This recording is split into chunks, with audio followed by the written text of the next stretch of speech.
एक common phrase आपने सुना होगा कि India is gradually becoming a capitalist country. कुछ लोग इसका विरोध करेंगे कि नहीं, सोशलिज्म इज गुड।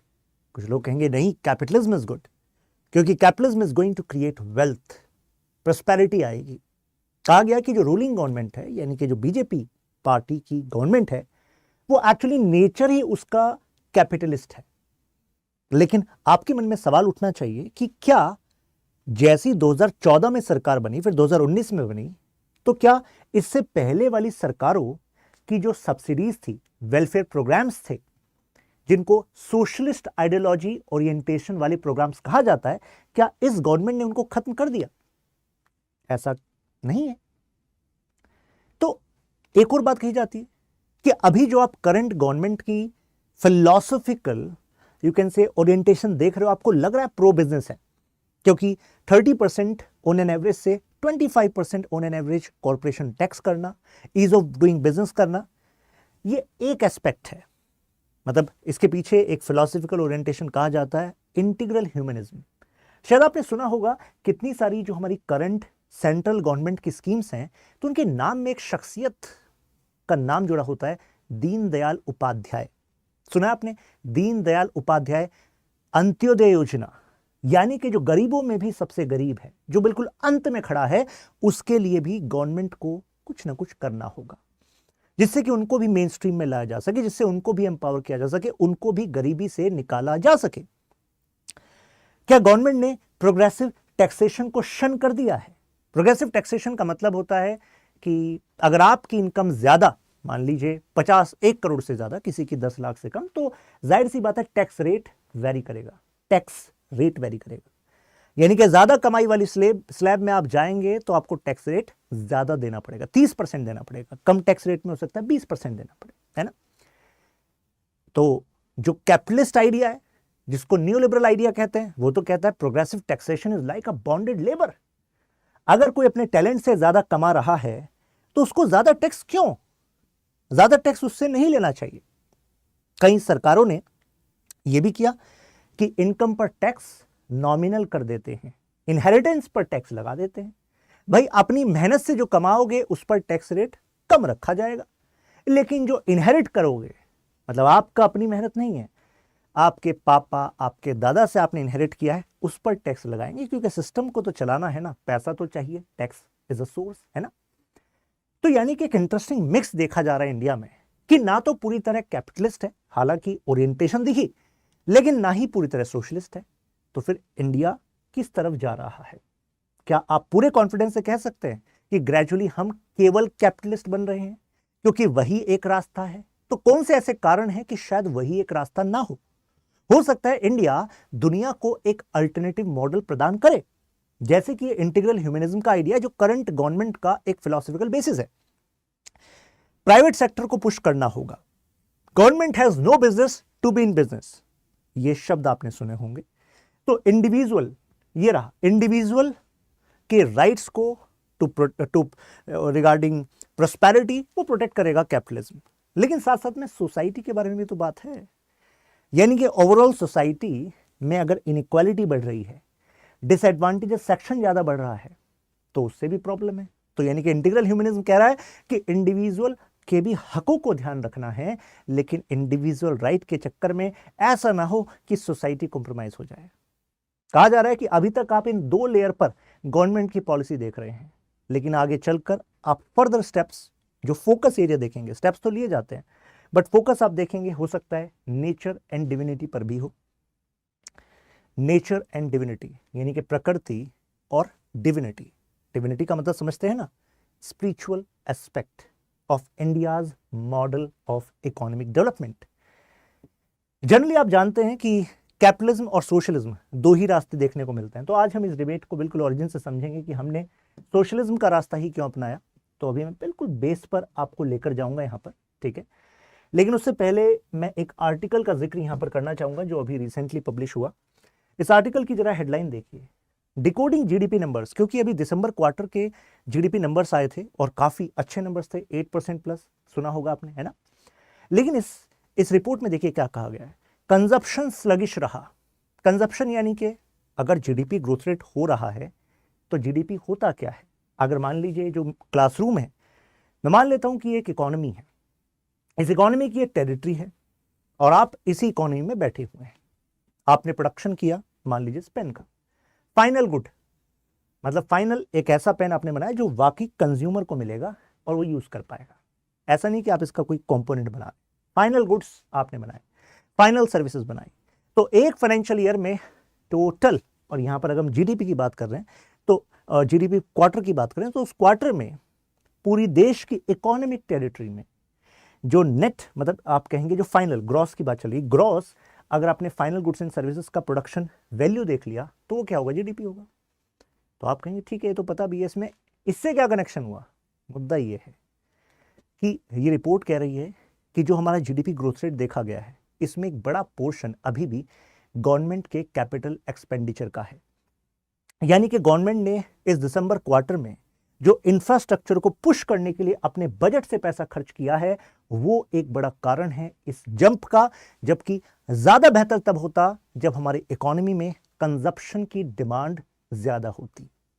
यानी कि अभी भी अगर जीडीपी नंबर्स को पुश करना है तो सरकार के राजस्व से, हमारे मतलब जो कॉन्सोलिडेटेड फंड है उससे जो खर्चा सरकार को अतिरिक्त करना पड़ रहा है वो एक की ड्राइवर है। जबकि ग्रेजुअली अगर हमको कैपिटलिस्ट इकोनॉमी शो होना है, हाई जीडीपी नंबर्स रखने हैं, तो सरकार के खर्चे पर ही नहीं निर्भर होनी चाहिए इकोनॉमिक ग्रोथ। तो मुझे लग रहा है कि इतना कनेक्शन तो आपका बना होगा। अब मैं दो आपको इस आर्टिकल में जो रेफरेंसेस दिए गए उनको जरा मैं शो करता हूं, जरा इसको देख लीजिएगा एक बार। मैं तो इन डिटेल आपको अभी बोर्ड पर सारा समझाऊंगा, केवल कमेंट देख लीजिए। Ranjani Sinha chief economist care ratings क्या कह रही है, consumption growth has remained feeble. यानी कि ओवरऑल जब आप और हम चीजों को ज्यादा खरीदते हैं तो मुझे बताइए उसकी डिमांड बढ़ेगी कि नहीं बढ़ेगी, और डिमांड बढ़ेगी तो जिन फैक्ट्रीज में वो प्रोडक्शन होता है वो प्रोडक्शन भी बढ़ेगा कि नहीं बढ़ेगा। अगर वो प्रोडक्शन बढ़ेगा तो ज्यादा लोगों को नौकरियां मिलेंगी कि नहीं मिलेंगी, मिलेंगी। तो इस वजह से कंजप्शन में अगर जंप आता है तो उससे प्रोडक्शन में भी जंप आता है, जॉब में भी क्रिएशन होता है। तो आप कहेंगे फिर यहां क्या हुआ है दिसंबर क्वार्टर में। तो इनका यह कहना है कि जो गवर्नमेंट ने कैपेक्स किया है, कैपिटल एक्सपेंडिचर, इंफ्रा, राइट, इसमें पैसा जो खर्च किया है तो वो एक बड़ा कारण रहा है जीडीपी के जंप का। तो the most critical aspect to watch out for is broad based improvement in consumption in terms of expenditure side, जो खर्चा हुआ है। Growth has been mainly led by strong capex by the government. जो सरकार ने capex किया है वो एक बड़ा रोल रहा है। तो हालांकि इस डेवलपिंग इकोनॉमी को ऐसा करना पड़ता है, इसमें कुछ गलत थोड़ा ना किया है सरकार ने। जब तक रोड्स, बिल्डिंग्स, पावर प्लांट्स ये सब नहीं बनेगी तो बेटर इन्वेस्टमेंट कहां से आएगा। जब तक इंस्टीट्यूशंस नहीं बनेंगे, लॉजिस्टिक्स पे खर्चा नहीं होगा, ट्रांसपोर्टेशन पे खर्चा नहीं होगा, कैपिटल एक्सपेंडिचर नहीं होगा, तो डेवलपिंग इकोनॉमी में इन फर्दर इन्वेस्टमेंट अट्रैक्ट कैसे होगा। बस मुद्दा ये है कि अभी भी सरकार एक की रोल में है with respect to GDP growth numbers. Critical aspect क्या होगा कि यहां पर मीनिंगफुल इंप्रूवमेंट हम देखें प्राइवेट इन्वेस्टमेंट में। प्राइवेट इन्वेस्टमेंट यानी प्राइवेट सेक्टर का इन्वेस्टमेंट यहां पर ज्यादा दिखना चाहिए, ना कि केवल गवर्नमेंट सेक्टर का। क्योंकि प्राइवेट इन्वेस्टमेंट अगर बढ़ रहा हो तो इसका मतलब क्या है कि इंटरनेशनल लेवल पर atmosphere is in favour of India. हालांकि आपको बता दूं अगर कंपैरिजन करें चाइना से तो अराउंड 5% ग्रोथ रेट, उससे भी डाउन जा सकता है 4.5 के आसपास।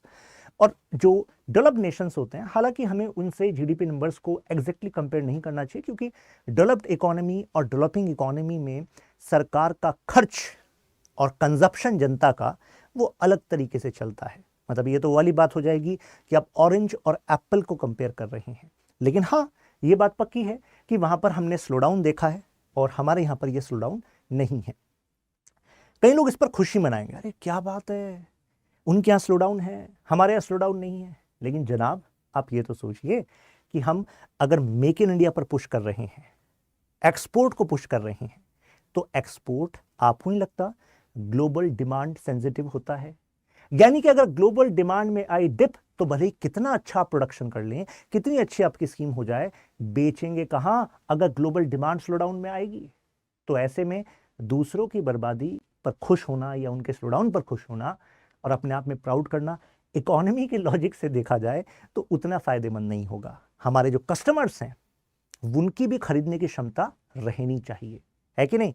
अब जरा एक और डेटा आपको दिखाता हूं। India ratings principal economist Sunil Kumar क्या कह रहे हैं? Ongoing growth momentum is indicative that Indian economy is resilience. भाई ग्लोबल जो डाउनटर्न हमने देखा है, दो दो वॉर चल रहे हैं, इधर इसराइल वाला और इधर वो यूक्रेन वाला, कितने सारे उनका जो पैसा है सरकार का वो उसमें जा रहा है, राइट। जो इन्वेस्टर सेंटिमेंट है रिगार्डिंग दिस एरिया वो डाउन हुआ है, राइट। इधर आपका स्वेज कैनाल से 42% ट्रेड डाउन हुआ है, हूती रिबल्स का अटैक, ईरान के प्रॉक्सीज जो वहां पर अटैक कर रहे हैं। तो एक तरीके से वहां पर ग्लोबल डाउनटर्न देखा गया है, लेकिन हम रेजिलेंट हैं, हम पर उसका इतना नेगेटिव इंपैक्ट नहीं देखा गया। ये एक प्राउड करने वाली बात है। लेकिन भाई देखो, प्राउड तो कर रहे हो, लेकिन फिर भी हमें यह पता होना चाहिए कि हमें किस तरफ काम करना होगा। तो देखिए, there are risk as well. क्या रिस्क है हमारे लिए? कि लार्जली जो हमारी इकोनॉमिक ग्रोथ रेट है वो गवर्नमेंट कैपेक्स उसमें एक रोल निभा रहा है। और अगर कंजप्शन में हमने राइज देखा तो जनरली जो अपर 50% इनकम ग्रुप है, यानी कि 50% वो जो हाई इनकम ग्रुप है, उनके यहां से कंजप्शन ज्यादा आई है। तो आप कहेंगे यार उनको कोई भी कर ले कंजप्शन, हायर इनकम ब्रैकेट कर ले, लोअर इनकम ब्रैकेट कर ले, क्या दिक्कत है? नहीं। देखो, इकोनॉमी बड़ी लॉजिकल सब्जेक्ट है, कुछ रटने की जरूरत नहीं है। आप खुद सोचो, मुझे बताओ कि मेजर इंडिया कहां पर है? रूरल इंडिया में है या अर्बन में है? मतलब रूरल सेक्टर में है ज्यादा लोग या अर्बन में है? तो आप खुद ही कहेंगे किस में है? रूरल में है ना। ज्यादा लोग किस इनकम ब्रैकेट में है? अगर हम एक आइडिया ले लें कि low income bracket, middle income bracket और हाई इनकम ब्रैकेट, तो लो इनकम ब्रैकेट में है, राइट। तो अगर लो इनकम ब्रैकेट में ज्यादा लोग हैं तो बेस बड़ा है, तो जब तक उनका कंजप्शन नहीं बढ़ेगा तो आपको नहीं लगता कि कितने सारे जो कंज्यूमर गुड्स हैं उनमें जंप नहीं आएगी? एक एग्जांपल से समझा देता हूं। कोविड के दौरान आपने सुना होगा गवर्नमेंट ने कहा कि हमने वी शेप रिकवरी करी। कैसे करी? उस समय मनरेगा जो स्कीम है वो काम आई थी, सुना आपने? यानी कि अगर गवर्नमेंट ने लोगों के जेब में पैसा डाला मनरेगा के नाम पर, राइट, तो ऐसे में लोगों के जेब में पैसा आएगा। गांव में कितने सारे लोग जो माइग्रेंट लेबरर्स थे, तो उन्होंने डिमांड बढ़ाई कि नहीं बढ़ाई? तो यानी कि large part of demand jump, क्योंकि डिमांड बढ़ेगी तो ही तो प्रोडक्शन बढ़ाओगे, और प्रोडक्शन बढ़ाओगे तो किससे बढ़वाओगे? लोगों से बढ़वाओगे, तो जॉब बढ़ेगी कि नहीं बढ़ेगी? बढ़ेगी। तो यानी कि जो आपका रूरल इंडिया है, इसकी जो डिमांड का ग्राफ है ये बहुत क्रिटिकल है हमारे इंडिया की ग्रोथ के लिए, राइट। तो यही बात इन्होंने यहां पर समझाई है। In favour of goods and service consumed by household belonging to upper 50% of the income bracket, therefore not broad based. Broad based क्या है? ब्रॉड बेस्ड है रूरल इंडिया, ब्रॉड बेस्ड है लोअर इनकम ब्रैकेट, उनको target करना जरूरी है। तो मुझे लग रहा है कि ये बात तो आपको समझ में आ गई होगी। चलिए अब इस टॉपिक के ना थोड़ा ओरिजिन पे जाते हैं। ऐसा क्यों है कि हम इंडिया में प्री इंडिपेंडेंस एरा से ही सोशलिज्म सोशलिज्म सोशलिज्म ऐसा हम एक माहौल देखते आए हैं? मतलब आप यहां पर दादा भाई नेहरू जी की इमेज देख रहे हैं, आरसी दत्त जी, फॉर्मर इंडियन सिविल सर्वेंट और इकोनॉमिस्ट। तो इन्होंने कहा कि आपको लगता है कि ब्रिटिशर्स ने हमारी इकोनॉमी को स्टेगनेंट किया? आरसी दत्त जी का कहना था, अरे ब्रिटिशर्स ने आपकी इकोनॉमी को डिके कर दिया, आपके एग्रीकल्चर को, आपके स्मॉल स्केल सेक्टर इंडस्ट्री को, मतलब अपने फायदे के लिए उन्होंने डेंट कर दिया। यह कहा जाता है कि India is a post colonial nation. तो आप कहेंगे ठीक है, वो तो वो वाले देश होते हैं ना जो कभी कॉलोनी रहे हों। कॉलोनी तो आपका कनाडा भी रहा है, कॉलोनी तो आपका ऑस्ट्रेलिया भी रहा है, लेकिन क्या अगर आप गूगल सर्च करेंगे पोस्ट कॉलोनियल नेशंस या स्टेट्स, तो क्या आपको उनका नाम दिखेगा? नहीं दिखेगा। क्यों नहीं दिखेगा? क्योंकि they are counted among developed nations, और हमें डेवलप्ड नेशन में काउंट होना है। और हमारी जो स्थिति है अभी अलग अलग सेक्टर्स में जो कमियां हैं, उसका एक कारण जो है वो ब्रिटिश लेगेसी को भी कहा जाता है। हालांकि यह बहाना नहीं होना चाहिए 75 साल से ऊपर, और यह बहाना नहीं होना चाहिए कि अरे उन्होंने ऐसा कर दिया था इस वजह से हालात ऐसे। नहीं, वी हैव सिग्निफिकेंटली ग्रोन। हमारा लाइफ एक्सपेक्टेंसी एक समय पर, मतलब मैं बता रहा हूं कि सोशलिज्म क्यों किया जाता था, क्योंकि हमने देखा कि प्राइवेट सेक्टर, अभी मैं लाइफ एक्सपेक्टेंसी बताऊंगा आपको कि कैसे एक टाइम पर 1951 का डेटा कह रहा है कि मात्र 33 होता था, 33, यानी कि एवरेज एज जो है 33 होगी इंडियंस की। और अगर मैं 1995 का डेटा बताऊं तो 61। तो यानी कि अगर वो फेज जहां पर इंडिया का टिल्ट टुवर्ड्स सोशलिज्म था, तो ऐसा तो नहीं है कि सब कुछ खराब ही हुआ है कि नहीं भाई। अगर लाइफ एक्सपेक्टेंसी बढ़ी, GDP growth rate around 4.4% average, हालांकि हमारे पास पोटेंशियल इससे ज़्यादा था। हमने एशियन नेबर्स को देखा, उन्होंने 8-9% का जीडीपी ग्रोथ रेट रखा, डबल डिजिट ग्रोथ रेट रखा, जो आज अपने आप को डेवलप्ड नेशंस कहते हैं। तो हमेशा क्या होता है कि जिस मोमेंट पर आप होते हो उस समय जो आप पॉलिसीज बनाते हो, तो उस समय पर आपको एनालिसिस नहीं मिलता कि ये सक्सेस होगी फेलियर होगी। कई बार आने वाली जनरेशन बताती हैं, अरे यार तुमने गलती कर दी, तुम ऐसा कर सकते, तुम लेट हो गए। Liberalisation, privatisation, globalisation 1991 is late. Look at China 1979 onwards, early 1980s, देखो इतना ऊपर चला गया वो। कहां पर? एक समय पर या तो बराबर था या फिर वहां पर गरीबी बहुत ज्यादा थी। लेकिन फिर अगेन मुद्दा है कि Subhash Chandra Bose, Bhagat Singh ji, Nehru ji, Sardar Vallabh Bhai Patel, even Gandhi ji, everyone was talking about socialism, कि सोशलिज्म ही तरीका होना चाहिए भारत में, आजाद भारत में इकोनॉमिक डेवलपमेंट का। ऐसा क्यों कह रहे थे? इसका एक कारण था हमारा बैकग्राउंड। आप सबको पता है कि जो दूध का जला होता है वो छाछ को भी फूक फूक कर पीता है।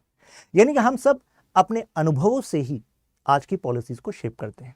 हमने पास्ट में देखा था, एक British private company English East India company आई और अपने प्रॉफिट के लिए उन्होंने ह्यूमनिज्म को साइडलाइन कर दिया, तार तार कर दिया और एक्सप्लॉयटेशन पर फोकस किया। ऐसा क्यों? क्योंकि they were being run on a model which was capitalism. Capitalism की जो फ्यूल होता है वो प्रॉफिट होता है। आप सक्सेसफुल हो या नहीं, ये केवल एक ही चीज से निर्धारित होगा कि आपका प्रॉफिट कितना है। आप में से कितने लोगों को लगता है कि आज के टाइम पर यही तो हो रहा है? आपका प्रॉफिट कितना है वही आपका एक्चुअली ग्रोथ ट्रेजेक्टरी को बताता है। और life is equal to growth, और ग्रोथ का मतलब क्या है? प्रॉफिट। तो क्या इसका मतलब है कि कैपिटलिज्म बुरा है? तो आप कहेंगे बिल्कुल सर बुरा है, हमारा तो शोषण कैपिटलिज्म ने किया है, तो हमें तो socialism was an obvious choice. अब कुछ लोग सोचेंगे कि सर हमें तो यही नहीं पता कि यार ये कैपिटलिज्म होता क्या है, ये सोशलिज्म होता क्या है। क्या आप चाहेंगे कि मैं इसको बिल्कुल रूट से आपको समझा दूं? समझाएं रूट से? चलिए रूट से समझते हैं इसको, फिर इंडिया के प्रेजेंट पर आ जाएंगे, कॉन्स्टिट्यूशन क्या कहता है, अभी क्या चल रहा है उसको समझ लेंगे। चलिए इससे भी पीछे चलते हैं, ठीक है, तभी तो मजा आएगा समझने में। चलिए अगर मैं मिडीवल हिस्ट्री की बात करूं, ठीक, हिस्ट्री में ले जाता हूं मैं आपको, ठीक, तो आपको पता है कि किसी भी नेशन को चलाना है तो इकोनॉमिक पॉलिसीज को आपको बेस्ट पॉसिबल बनाना होगा। और यहां पर बेस्ट पॉसिबल का मतलब क्या होगा? Economic wellbeing. एंशिएंट हिस्ट्री में आपने अर्थशास्त्र के बारे में सुना होगा, चाणक्य का अर्थशास्त्र। अर्थशास्त्र, अर्थ का मतलब होता है पैसा, संसाधन। यानी कि चाणक्य भी कह रहे हैं कि राजा, तुम ये मत समझ लेना कि तुम राजा बन गए तो अब इकोनॉमिक वेलबींग से मतलब नहीं। अगर किसी भी राजा ने अपनी जनता, अपनी प्रजा की इकोनॉमिक वेलबींग के बारे में प्रोएक्टिवली काम नहीं किया तो समझ लीजिए कि आपका रूल शॉर्ट लिव्ड है, जनता उखाड़ फेंकेगी आपको।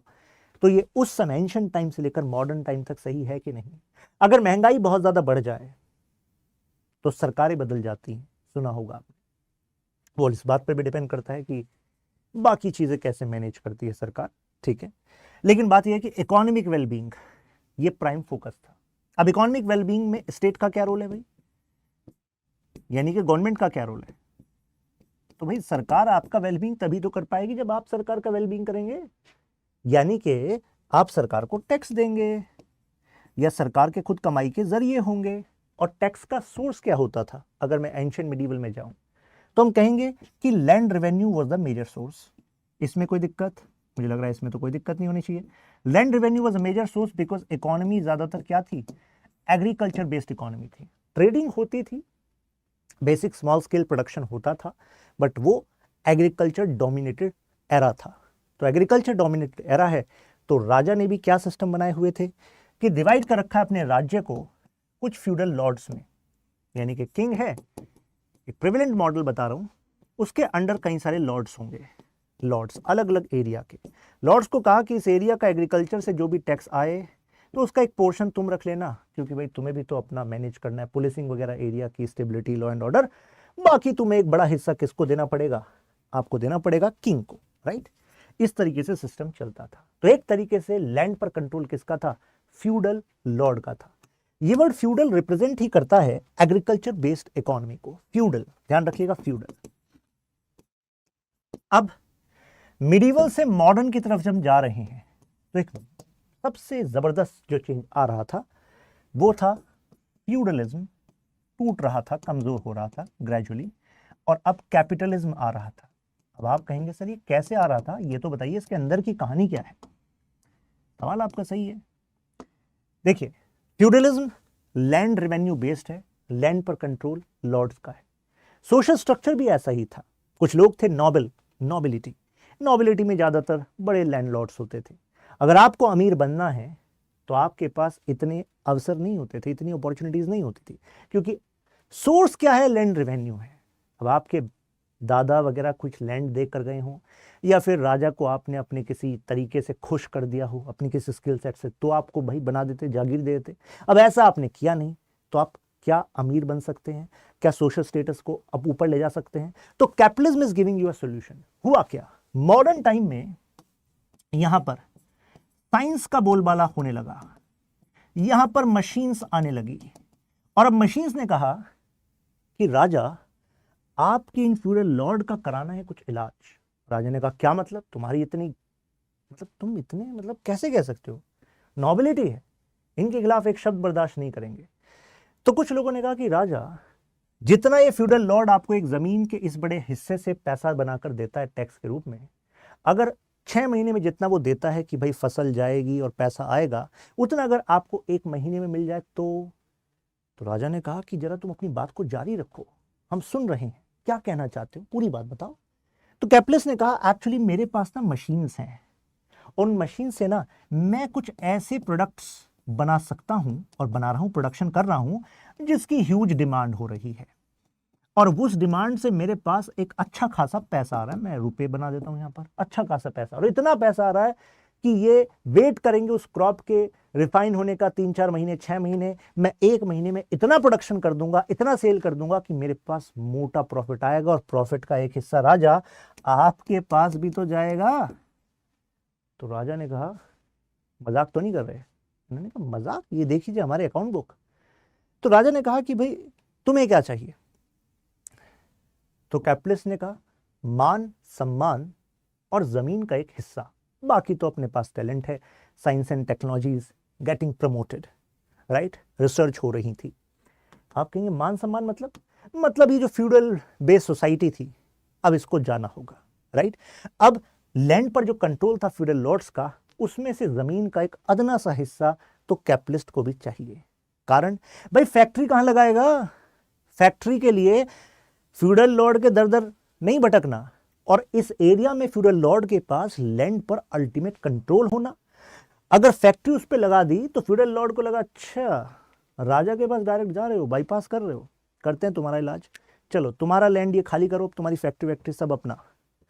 तो कैपिटलिस्ट ने कहा सर मुझे चाहिए इसमें सिक्योरिटी, सीधी बात।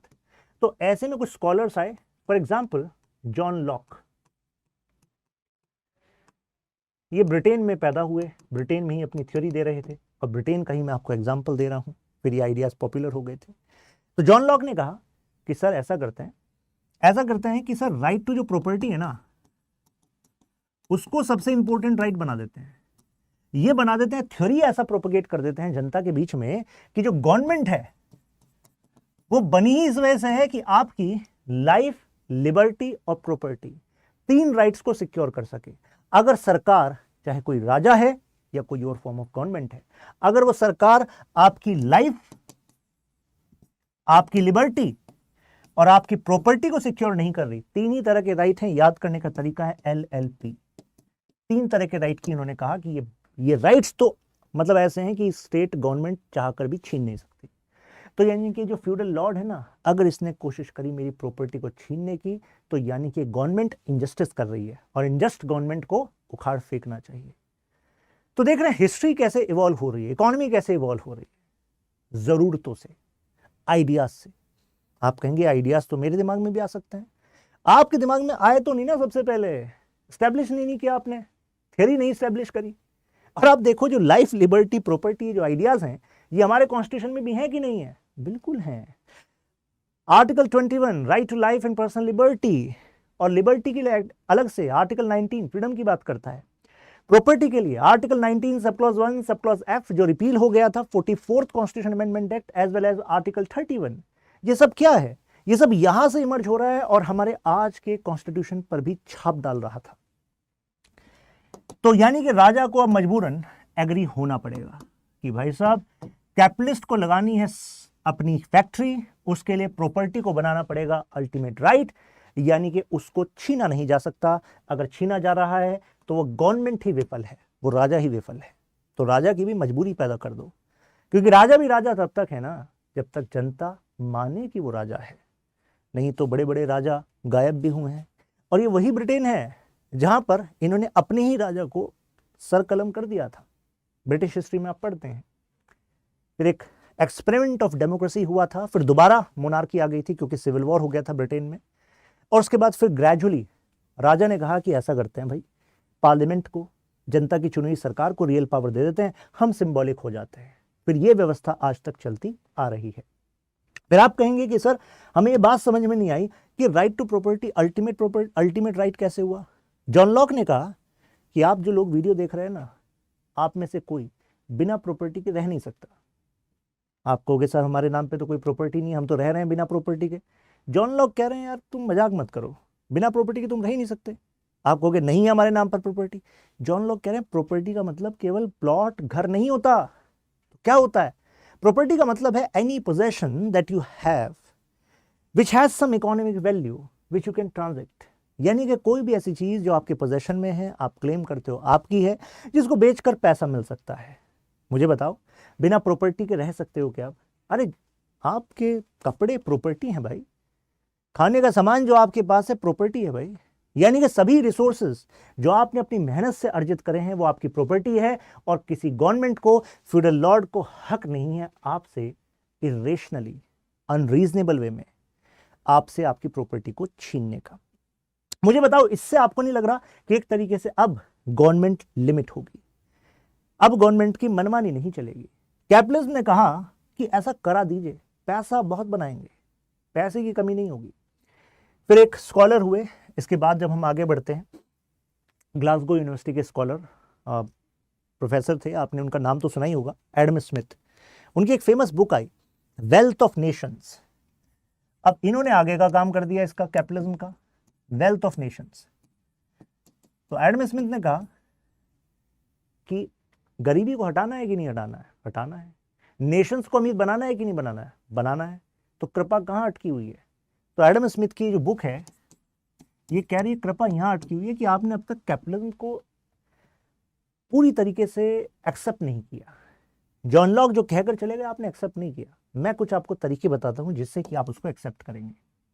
इन्होंने कहा कि देखो बिना वेल्थ के सॉल्यूशंस नहीं निकलेंगे, प्रोग्रेस वेल्थ से ही है। तो इन्होंने कहा कि जो स्टेट है वो लिमिट कर देनी चाहिए, उसका रोल बेयर मिनिमम। कोई भी देश, कोई भी सोसाइटी बिना मार्केट के नहीं चल सकती, बिना मार्केट के नहीं चल सकती। Everything which you see around is a product of market. आपने कहा सर मैं तो नहीं मानता, मुझे आसपास दिखा दो आप एक चीज जो आप कहो कि सर ये मार्केट से नहीं खरीदा आपने। ये देखिए कैमरा, कपड़े, ये आपने चश्मा लगाया हुआ है वो मार्केट से है। तो आप कहोगे कि सर नहीं सर मेरी जो एजुकेशन है सर वो मार्केट की नहीं है। भाई साहब वो भी मार्केट की है। मार्केट है क्या? मार्केट इज जहां पर एक प्लेस है जो चाहे वो ऑनलाइन भी हो सकता है चाहे ऑफलाइन भी हो सकता है, जहां पर कुछ सेलर्स हैं कुछ बायर्स हैं। और हमेशा ये ह्यूमन नेचर है भाई, मार्केट की जरूरत पड़ेगी पड़ेगी। कारण humans are not self sustained, you can say individuals. मतलब कोई ह्यूमन ऐसा नहीं कह सकता कि दुनिया से मुझे मिला क्या, मैंने दुनिया को देना क्या, मैं किसी की परवाह करें क्यों, मेरा किसी ने करा क्या। जो ये गाना है ना, ये एक्चुअली पोजेसिव इंडिविजुअलिज्म एक कॉन्सेप्ट है कैपिटलिज्म का ही, जो जॉन लॉक देकर गए। मैं PSR ऑप्शनल में पॉलिटिकल साइंस इंटरनेशनल रिलेशन में पढ़ाता हूं। तो ये जो कॉन्सेप्ट है ना, ये कैपिटलिज्म का बेस बना। कहा कि दुनिया से मुझे मिला क्या, मैं किसी की परवाह करूं क्यों, किसी ने मेरा करा क्या, मैं तो जो अपनी मेहनत है उससे बना हूं और अपनी मेहनत से मैं प्रॉपर्टी को अर्जित करूंगा, अपनी जिंदगी को प्लेजर की तरह जीऊंगा, एक दिन एंड हो जाएगा। That's it. सरकार बेदखल, मतलब ऐसे दखल नहीं कर सकती इरेशनली। अगर सोसाइटी का कोई बहुत बड़ा नुकसान होने वाला है, लोगों की लाइफ ही संकट में है, चलो भाई फिर माना जा सकता है कि चलो कुछ प्रॉपर्टी का हिस्सा ले लो, लेकिन सरकार ये समझे कि एब्सोल्यूट राइट प्रॉपर्टी पर मेरा ही है। इंसान के पास जो भी है उसमें सोसाइटी का कुछ नहीं है, वो उसका अपना ही है। नहीं तो एक परिवार में दो बच्चे पैदा हुए, दो भाई भाई हैं, उनका सेम अपब्रिंगिंग है, सेम सोसाइटी, सेम माहौल, सेम पढ़ाई, लेकिन फिर भी उनका सक्सेस का आउटकम अलग अलग है। अगर सक्सेस का आउटकम अलग अलग है तो इसका मतलब है कि एक भाई ने मेहनत करी, दूसरे भाई ने मजे किए, केवल मजे किए, पढ़ाई और मजे दोनों करता तो बात अलग थी। अब इसी वजह से जिसने बहुत मेहनत की थी अब वो पावरफुल पोजीशन में है। जैसा कि आपसे एक्सपेक्ट किया जाता है कि ताकत बिना सेक्रीफाइस के नहीं मिलती। तो जॉन लॉक यही कह रहे हैं कि भाई जिसने सेक्रीफाइस किया अपनी प्रॉपर्टी को लाने के लिए, तो उसमें तो उसकी मेहनत है ना, इसमें सोसाइटी का क्या लेने देना। आप कहोगे कि सर बार बार सोसाइटी की बात क्यों कर रहे हैं? वो इस वजह से कर रहा हूं क्योंकि जॉन लॉक से पहले अगर मिडिवल टाइम की बात करूं तो वहां पर लोगों के राइट्स होते ही नहीं थे। राजा और जो सिस्टम था गवर्नमेंट का वो कहता था कि यार सोसाइटी का गुड ही इंडिविजुअल का गुड है, समाज के भले में ही इंडिविजुअल का भला है, और समाज के भला करने की जिम्मेदारी तो केवल सरकार की है। उसके लिए सरकार आपसे आपकी प्रॉपर्टी ले सकती है, सीज कर सकती है, टैक्स बढ़ा सकती है, क्योंकि देखो देश के लिए ऐसा करना पड़ेगा, समाज के लिए ऐसा करना पड़ेगा। लेकिन जॉन लॉक इन सभी आइडियाज पर प्रहार कर रहे थे और इनके आइडियाज मॉडर्न इकोनॉमीज का बेस बने, मॉडर्न पॉलिटिकल सिस्टम का बेस बने। ये अधिकार आपको सरकारों को देना पड़ा, है कि नहीं? तो इस वजह से कहा जा रहा था कि यार सोसाइटी ने मेरा क्या किया, मुझे अपने ऊपर अधिकार मिलना चाहिए, अपनी प्रॉपर्टी पर अधिकार मिलना चाहिए, डिबेट थी। तो इस तरीके से सोसाइटी से हम किसकी तरफ जा रहे थे? इंडिविजुअल की तरफ जा रहे थे। तो जॉन यहां पर एडम स्मिथ कह गए कि भाई मार्केट को ना फ्री रखो। फ्री का मतलब है किसी के लिए कुछ प्रोड्यूस करना, कोई सेल करना, वो पूरी आजादी होनी चाहिए। अगर पूरी आजादी होगी तो मार्केट फोर्सेस खुद डिसाइड कर लेंगे ना, जिस चीज की डिमांड होगी वो प्रोडक्शन बढ़ने लग जाएगा। जैसे कोविड हुआ तो कितने सारे लोगों ने पीपी किट, सैनिटाइजर बनाने स्टार्ट कर दिए।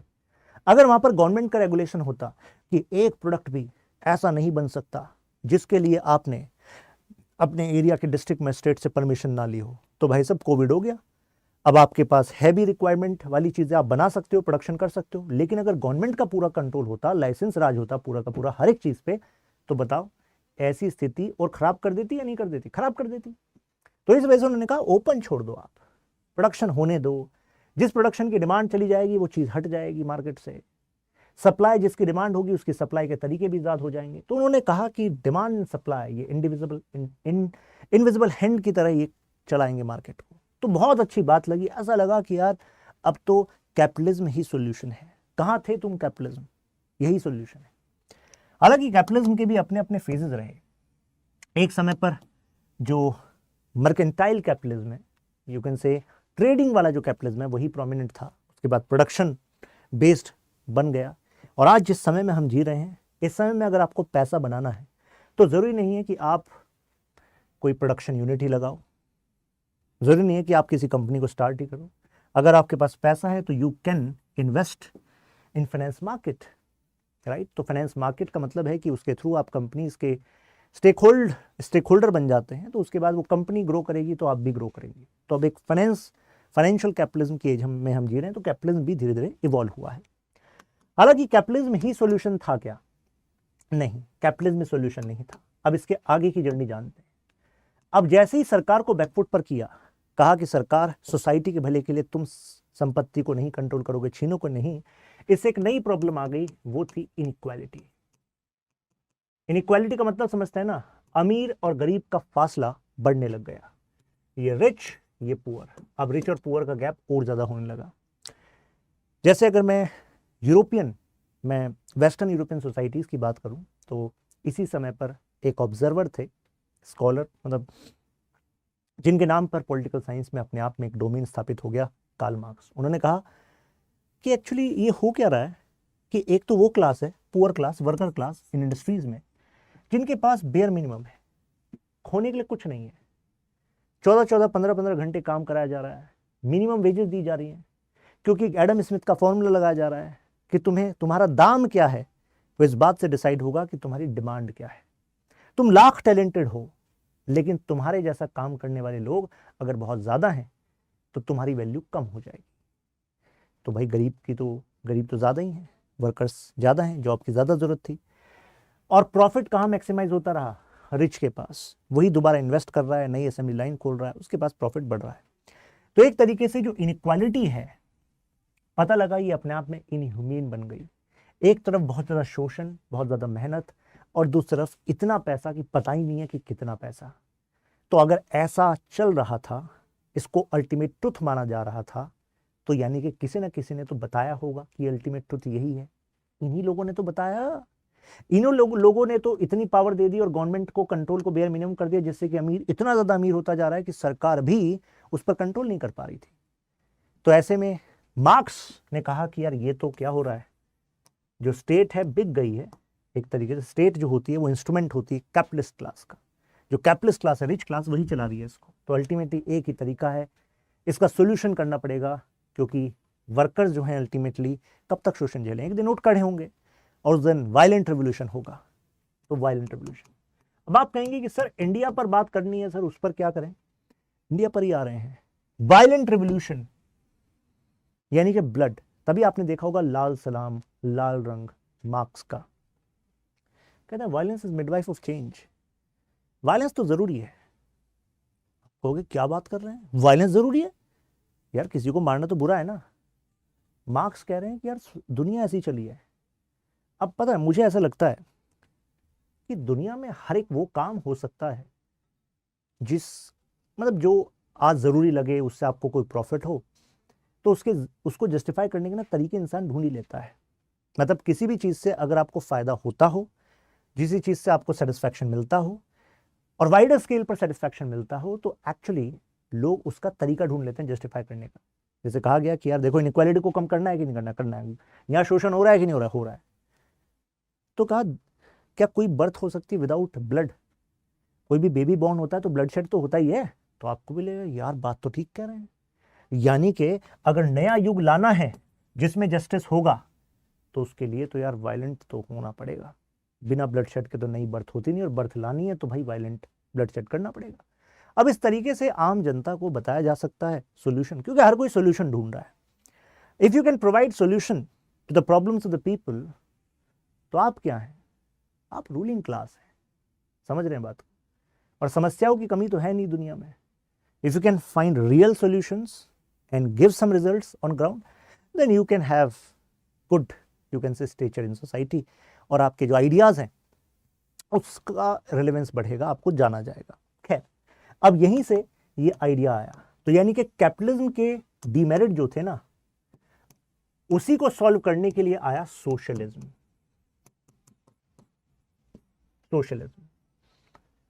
तो सोशलिज्म आया कैसे? मतलब देखो, अब मैं इसमें दोनों का डिफरेंस आपको ऐसे बता देता हूं। जब भी आप कैपिटलिज्म की बात करते हो तो यहां पर वर्ड है कैपिटल।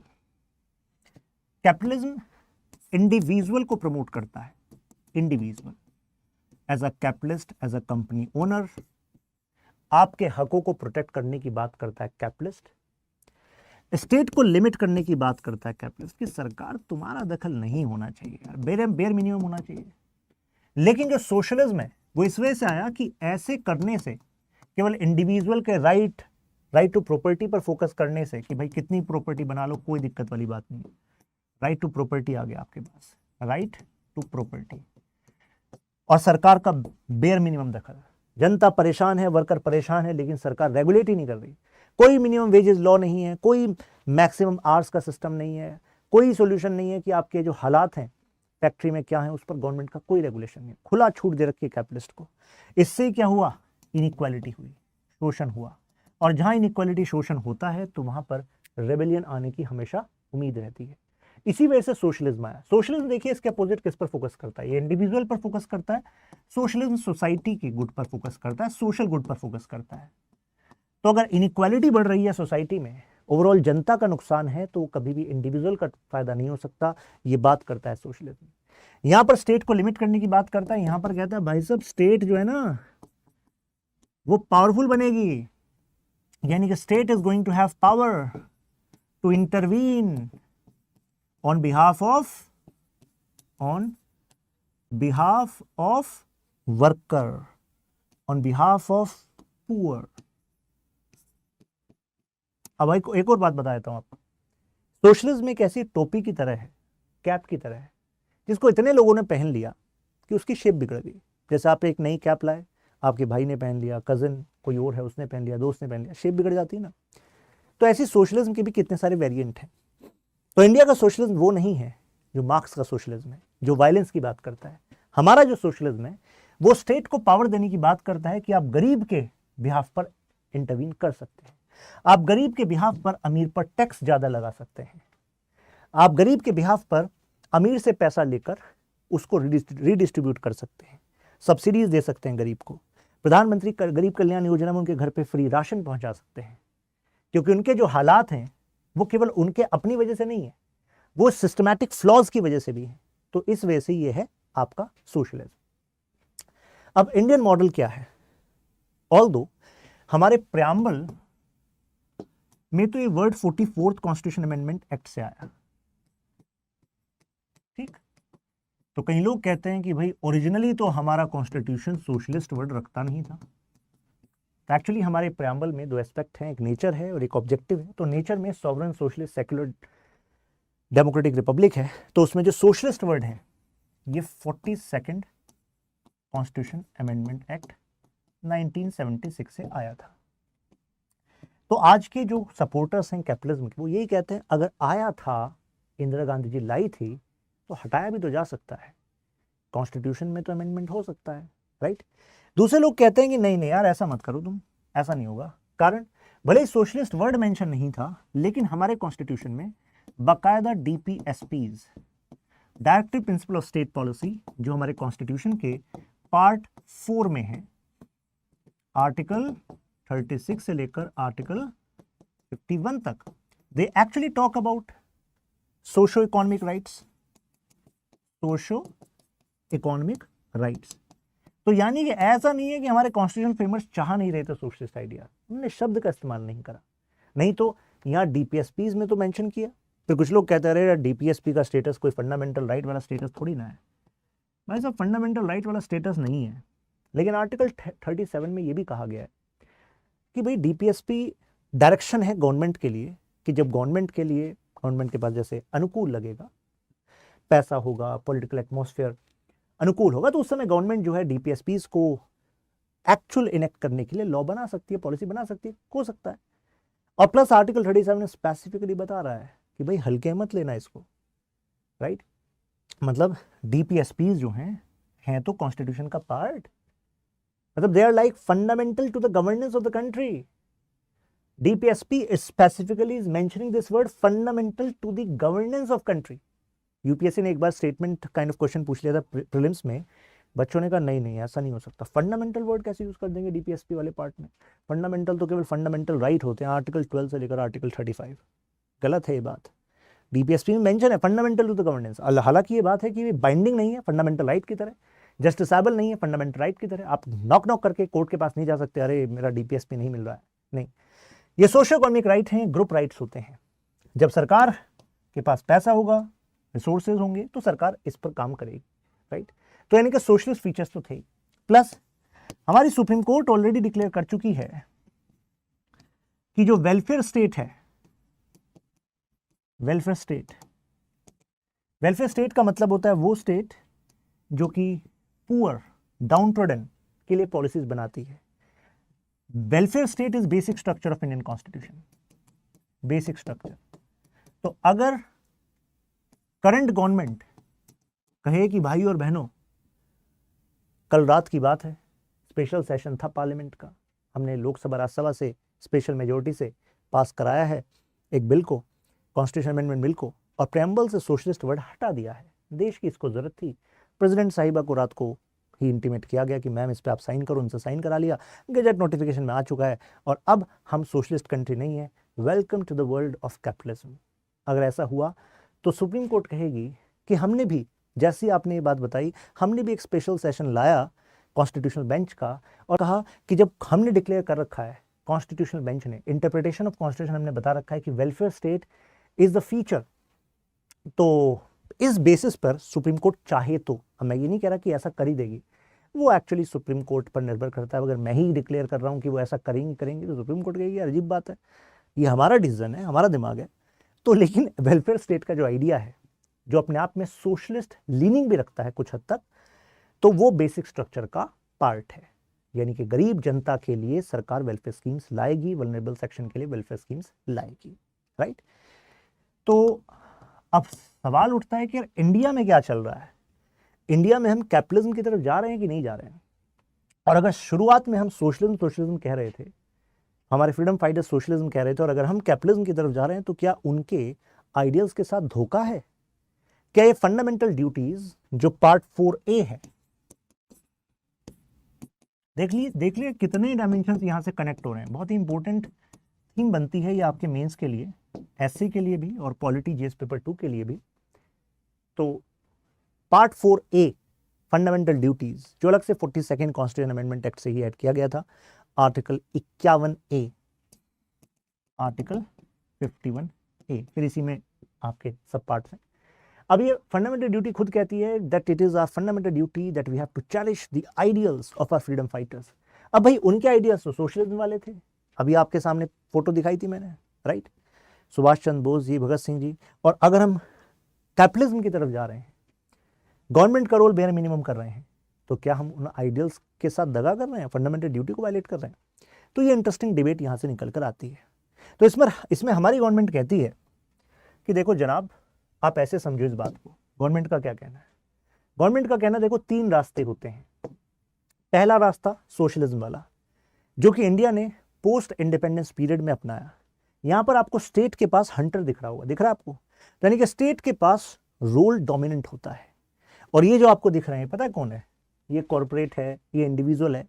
तो इंडिविजुअल हो या बिजनेसमैन हो, दोनों के से हाइट में कौन बड़ा दिख रहा है, पावर में कौन बड़ा दिख रहा है? स्टेट दिख रही है। ये होता है सोशलिज्म। जैसे कि 1969 1980 इंदिरा गांधी जी ने कहा कि nationalisation of private bank would like, यार हमें नहीं बेचना। गवर्नमेंट इज लाइक, तुमसे पूछा किसने है? नेशनलाइजेशन का मतलब है कि गवर्नमेंट चाहे तो ऐसा कर सकती है, और प्रियम्बल को अमेंड करके भी लिख दिया अलग से, सोशलिस्ट हैं हम। यानी कि सोशलिस्ट के लिए मतलब क्या होता है कि रिसोर्सेज पर कंट्रोल जो है, रिसोर्सेज का कंट्रोल, डिस्ट्रीब्यूशन जो है वो स्टेट के पास हो, तो उसको हम सोशलिज्म कहते हैं। कॉन्स्टिट्यूंट असेंबली में B.R. अम्बेडकर, जवाहरलाल नेहरू जी, इनका मानना था कि हाँ, we are going to focus on state led socialism, यानी ग्रेजुअली इनइक्वालिटी को कम करना है तो स्टेट को ज्यादा पावर देनी पड़ेगी। तो ये तरीका था हमारा। अब ये दूसरा तरीका है कैपिटलिज्म का, जो आप वेस्टर्न लिबरल कंट्रीज में देखते हो। यहां पर देखो आपको स्टेट दिख रहा है, ये देखो स्टेट ये रहा, और ये दिख रहा है corporate, real power in the hands of corporate. Corporate is like कि सरकार जिसको बनानी है, पैसा तो चाहिए ना चुनाव लड़ने के लिए, आपको जो आपके न्यूज़ चैनल्स हैं उस पर फेवरेबल आपको हेडलाइंस तो चाहिए ना। तो अगर न्यूज़ चैनल्स अपने हैं और पैसा अपने ही पास है सबसे ज़्यादा, और पैसे के बिना आप चुनाव नहीं लड़ सकते, तो अपना कद सरकार आपको समझ में आना चाहिए। ऑल्दो मैं पूरी तरीके से हम्बल रहूंगा, क्योंकि जनता को ये पता लगना चाहिए कि यार कॉर्पोरेट नहीं है रियल पावर तो जनता है, तभी तो डेमोक्रेसी चलेगी। लेकिन कैपिटलिज्म में रियल पावर कॉर्पोरेट के पास होती है, क्योंकि स्टेट पर लिमिटेशंस लगी होती हैं, that state can not intervene much into the corporate. और ये देखिए इंडिविजुअल भी छोटा है। तो इंडिविजुअल, कॉर्पोरेट और स्टेट, इनका रिलेशन कैपिटलिज्म में ऐसा होता है। अब ये तीसरा रास्ता है। तीसरे रास्ते में देखिए क्या है, तीनों आपको बराबर दिख रहे होंगे। ये तीसरा रास्ता कहता है यार individual, corporate and state, they all should work hand in hand for the collective good of individual, corporate as well as society. तो उसको हम कहते हैं तीसरा रास्ता। तो यहां पर एक तरह से आपकी कैपिटलिस्ट पॉलिसीज भी रहेंगी और सोशलिस्ट पॉलिसीज भी रहेंगी, दोनों का एक मिक्स रहेगा। बहुत ज्यादा दखल कर दे स्टेट, ऐसा भी पावर नहीं देनी, बहुत ज्यादा पावरफुल हो जाए कॉर्पोरेट, ऐसी भी पावर नहीं देनी। एक पॉलिसी में चेंज आएगा और कॉर्पोरेट लिमिट हो जाएगा, राइट। ये तीसरा रास्ता है। आपको नहीं लगता कि शायद हमारा तीसरा ही रास्ता है, right? Coming to what our government is doing right now, right, Modi ji की इकोनॉमिक पॉलिसी। तो कुछ तो हमारे पास तथ्य ऐसे हैं जो लग रहा है कि न्यू लिबरल है। न्यू लिबरल समझते हैं ना, यानी कि गवर्नमेंट का रोल बेयर मिनिमम। जैसे कि गवर्नमेंट का कहना है, और ये गवर्नमेंट का कहना केवल इस गवर्नमेंट का कहना नहीं है, इससे पहले 1991 में हमारे जो फाइनेंस मिनिस्टर थे मनमोहन सिंह जी, उन्होंने भी कहा कि disinvestment is the way, we have to unlock the capital which is stuck in PSUs. जो पीएसयूज इनएफिशिएंट है वहां पर क्यों पैसा अटका रखा है, लॉसेस बजट से जा रहा है, फिर जनता से टैक्स बढ़ाया जा रहा है जनता पर, तो उसको अनलॉक करते हैं। तो प्रेजेंट गवर्नमेंट जो है एग्जैक्टली वो कर ही रही है। डिसइन्वेस्टमेंट पर ह्यूज फोकस है, राइट। एफडीआई को इंप्रूव किया है, फॉरेन डायरेक्ट इन्वेस्टमेंट को और ज़्यादा आसान कर दिया है, जो हर्डल्स थे पॉलिसी लेवल पर उसको हटाया है, लेबर रिफॉर्म्स को किया है। वर्ल्ड बैंक हमें एडवाइस दे रहा था कि आपके यहाँ हायरिंग और फायरिंग बड़ा टफ है, लेबर लॉज आपने बहुत स्ट्रिक्ट बना दिए हैं, इस वजह से कितनी सारी कंपनी अपना बेस इंडिया में नहीं बनाना चाह रही। हमने लेबर कोड्स को सिंप्लीफाई किया, तो अपने आप में ये भी न्यू लिबरल पॉलिसी है। टैक्स कट किया 25% on an average corporate tax, तो अगर कॉर्पोरेट पर टैक्स कम होगा तो जाहिर सी बात है वो आसानी से निवेश कर पाएंगे। लेकिन निवेश करने के लिए चाहिए ज़मीन, और ज़मीन पर land acquisition and rehabilitation act लगता है। तो यहाँ पर गवर्नमेंट ने एक्सेप्शन ला दिया, कहा अगर डिफेंस के लिए ज़रूरत हो, रूरल इंफ्रास्ट्रक्चर के लिए ज़रूरत हो, अफोर्डेबल हाउसिंग के लिए ज़रूरत हो, इंडस्ट्रियल कॉरिडोर के लिए ज़रूरत हो, इंफ्रास्ट्रक्चर अगर पीपीपी की तरह लिए भी ज़रूरत हो, तो वहाँ पर गवर्नमेंट ड्यू कंपनसेशन देकर नेशनल इंटरेस्ट के लिए एक्वायर कर सकती है। तो अपने आप में यहाँ पर प्राइवेटाइजेशन को पुश करने के लिए गवर्नमेंट को अपनी पावर को बढ़ाना पड़ा। पब्लिक ट्रांसपोर्टेशन, आपने सुना होगा कि रेलवेज में गवर्नमेंट प्राइवेटाइजेशन लाना चाहती है, ला भी रही है, right, gradually. Swiss challenge model पर आपके रेलवे स्टेशंस को रिफर्बिश करना, मॉडर्नाइज करना, राइट, ये गवर्नमेंट कर रही है। जो एफआईबीपी तो बताया आपको, फॉरेन इन्वेस्टमेंट प्रमोशन बोर्ड, जो एक हर्डल माना जाता था उसको हटा ही दिया, हर्डल को ही हटा दिया।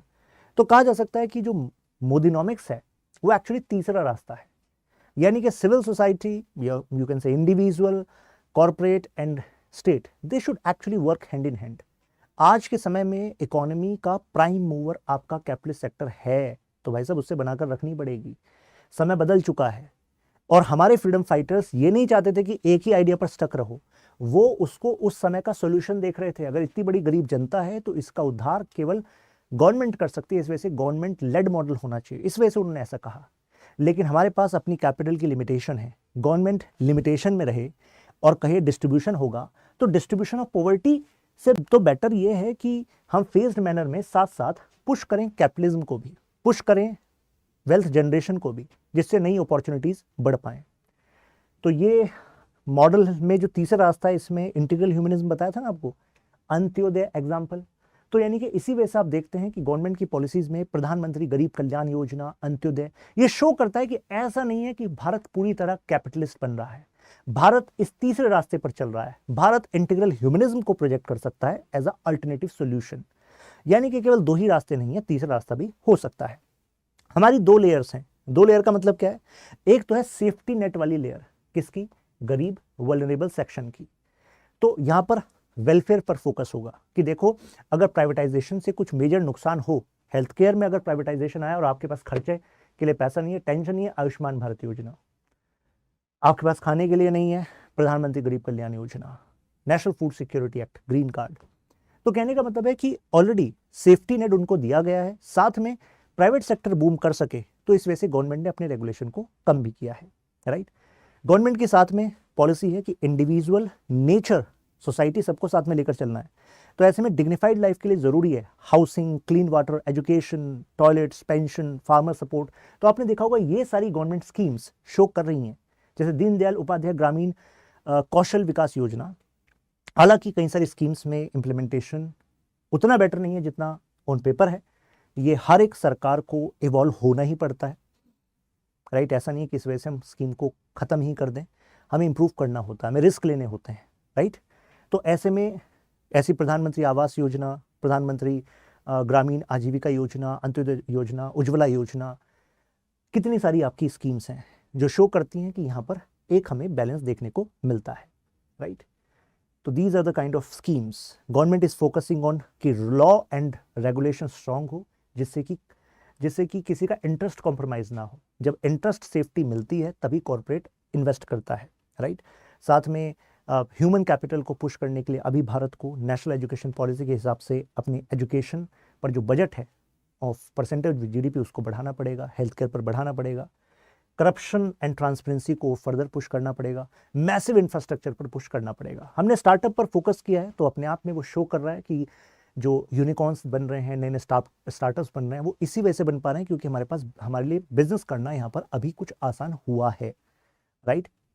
तो dignified life is responsibility of not just government, of each individual. आप कहेंगे ऐसा कैसे? क्योंकि डिग्निफाइड लाइफ गवर्नमेंट की केवल एक पॉलिसी से नहीं मिलती, वो कलेक्टिव एफर्ट से मिलती है। स्कीम्स में पार्टिसिपेशन, लॉज के प्रति अवेयरनेस, गवर्नमेंट से मांगना, अथॉरिटी से मांगना, पॉलिसी बन गई। लेकिन ग्राउंड पर आप अवेयर नहीं हैं और ग्राउंड का जो ऑफिसर है, जो पर्सन है, वो आपके इस अवेयरनेस के गैप का फायदा उठा रहा है, तो जिम्मेदार केवल वो नहीं है, आप भी हैं, राइट। तो तभी actually we can push this idea of Ekatma Manavata दर्शन। लेकिन अभी ये बहुत ही इन डेप्थ आइडिया है। अभी हमें लग रहा है कि अभी तो हमने इसका सरफेस छुआ है, that is the third way. लेकिन देखते हैं कितना हद तक ये आगे बढ़ेगा idea. Do you think India is moving towards new liberal western approach to economic development? आपको लगता है कि भारत न्यू लिबरल की तरफ जा रहा है? न्यू लिबरल का मतलब स्टेट का role bare minimum, rolling back of state. आपको लगता है ऐसा? आज की इस वीडियो के डिस्कशन के बाद आपको क्या लगता है, आप बताइएगा कमेंट्स में। अपने फ्रेंड्स के साथ आप इसको शेयर भी कर सकते हैं वीडियो को।